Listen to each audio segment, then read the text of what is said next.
आज की इस मेडिकल एनालिसिस में आपका बहुत बहुत स्वागत है। सोचिए, एक क्लिनिक में दो मरीज आते हैं, दोनों को तेज बुखार है, दोनों को किसी मच्छर ने ही काटा है, लेकिन एक को मलेरिया है और दूसरे को डेंगू। अब सबसे बड़ा सवाल ये है कि बिना किसी एडवांस मशीन के डॉक्टर एकदम सटीक और तेज पहचान कैसे करे। आज हम इसी मेडिकल मिस्ट्री को डिकोड करने वाले हैं, क्योंकि सही समय पर सही बीमारी को पकड़ना पब्लिक हेल्थ के लिए बेहद जरूरी है। तो चलिए शुरू करते हैं। तो एक ही तरह के दो बुखार हैं और दोनों ही मच्छरों के काटने से फैल रहे हैं। अब इनमें फर्क कैसे किया जाए? ये कोई छोटी मोटी पहेली नहीं है। WHO के आंकड़ों को ही देख लीजिए। हर साल मलेरिया के लगभग 28 करोड़ 20 लाख मामले और डेंगू के 50 लाख केस सामने आते हैं। इतने बड़े स्केल पर इनका बिल्कुल सटीक निदान करना सच में दुनिया भर के डॉक्टर्स के लिए एक बहुत बड़ा चैलेंज बन चुका है। आइए सबसे पहले उन असली मुजरिमों की बात करते हैं जो इन बीमारियों को एक जगह से दूसरी जगह फैलाते हैं। अब दिलचस्प बात यह है कि इन दोनों ही बीमारियों के अपराधी बिल्कुल अलग-अलग हैं। मलेरिया होता है प्लाज्मोडियम परजीवी से और इसे फैलाने वाला एनाफिलीज मच्छर चुपचाप रात के अंधेरे में काटता है। शरीर में इसके लक्षण दिखने में 7 से 30 दिन का समय लगता है। वहीं दूसरी तरफ डेंगू DENV वायरस से होता है। इसका वाहक एडीज मच्छर है जो दिन के उजाले में अटैक करता है और इसका इंक्यूबेशन पीरियड वो महज 4 से 10 दिन का ही होता है। लेकिन कहानी में एक बड़ा ट्विस्ट है। पर्यावरण में आ रहे बदलावों और आबादी की एक जगह से दूसरी जगह जाने के कारण डेंगू अब अपनी पुरानी सीमाएं लांघ रहा है।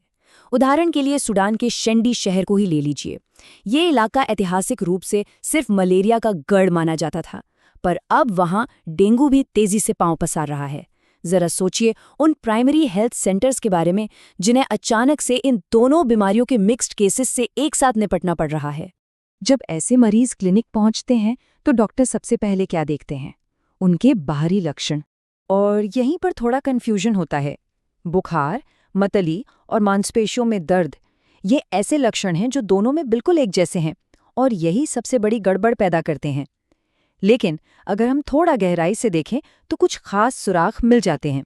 जैसे मलेरिया में एक खास साइकिल होता है, बार बार तेज ठंड लगना और फिर पसीना आना। इसके उलट डेंगू में अचानक से बहुत तेज बुखार आता है, साथ में ब्रेक बोन यानी हड्डियां तोड़ देने वाला जोड़ों का दर्द और शरीर पर लाल चकत्ते पड़ जाना इसके शुरुआती सुराग हैं। लेकिन रुकिए, मामला इतना भी सीधा नहीं है। हाल ही की स्टडीज एक बहुत ही चिंताजनक सच सामने लाती हैं। बुखार वाले 6 से 10% मरीजों में दोनों ही संक्रमण एक साथ मौजूद होते हैं।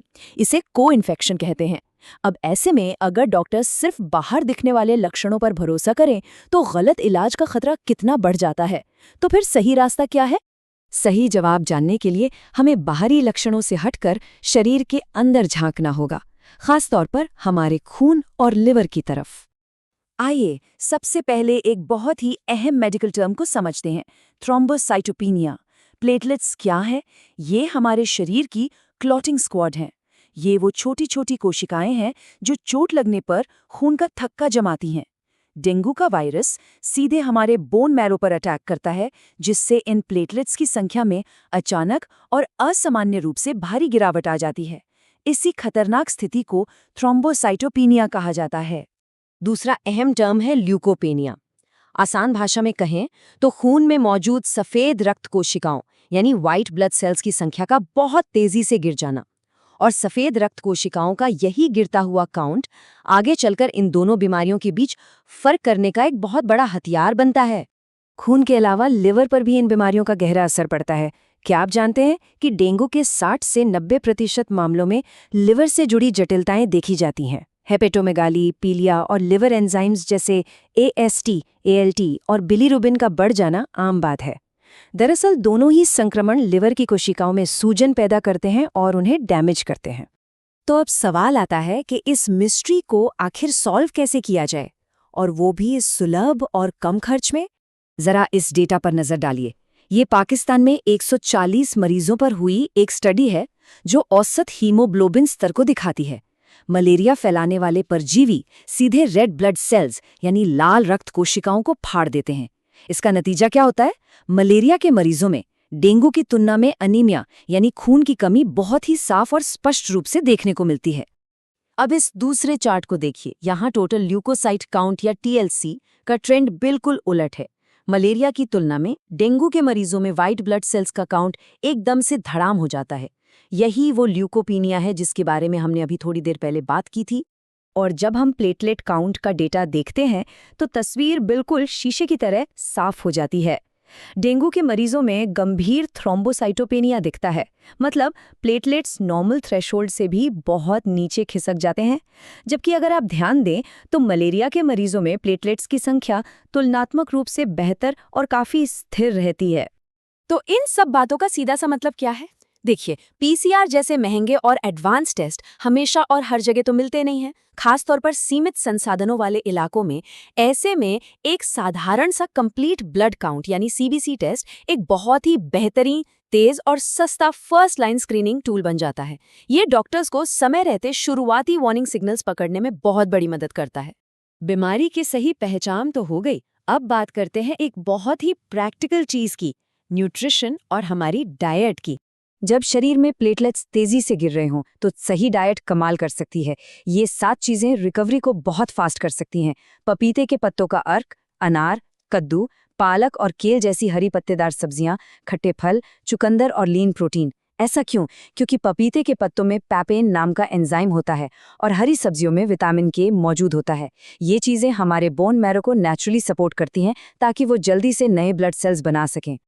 लेकिन एक छोटी सी चेतावनी भी है।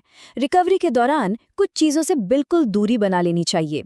तले हुए, प्रोसेस्ड फूड्स, कॉफ़ी, चाय जैसी कैफीन वाली चीज़ें, शराब और बहुत ज़्यादा मसालेदार खाना, ये सब शरीर में इन्फ्लेमेशन यानी सूजन बढ़ाते हैं, डिहाइड्रेशन करते हैं और हमारी इम्यूनिटी को कमज़ोर कर देते हैं। इससे ठीक होने की पूरी प्रक्रिया बहुत धीमी पड़ जाती है। तो सही जानकारी और सही डाइट के बाद आइए अपनी आखिरी और सबसे अहम कड़ी पर चलते हैं, बचाव और रोकथाम। बीमारी से बचने के लिए ये 3 बहुत ही सीधे और असरदार स्टेप्स हैं। स्टेप 1, रात में मच्छरदानी और दिन में मॉस्किटो रिपेलेंट्स का जमकर इस्तेमाल करें। स्टेप 2, मच्छरों की फैक्ट्री को ही बंद कर दें, अपने आसपास कहीं भी पानी जमा ना होने दें। और स्टेप 3, जो सबसे ज़रूरी है, अगर बुखार आ जाए तो कोई भी रैंडम दवा खाने से पहले डॉक्टर से एक साधारण सी सीबीसी टेस्ट करवाने की मांग जरूर करें। इसी से एकदम सही इलाज तय होगा। तो अब हम इस पूरे एनालिसिस के आखिर में आ गए हैं। आज पूरी दुनिया में मच्छरों की आबादी और उनके रहने का इलाका जिस तेजी से बढ़ रहा है, उसे देखकर एक बहुत ही गंभीर सवाल खड़ा होता है। क्या हमारी सक्रिय निगरानी और समाज में इन बीमारियों को लेकर जागरूकता हमारे पब्लिक हेल्थ के भविष्य को सुरक्षित कर पाएगी? ये एक ऐसा मुद्दा है जिस पर हम सबको मिलकर गहराई से सोचना होगा। आज के इस डीप डाइव में हमारे साथ जुड़ने के लिए आपका बहुत बहुत शुक्रिया।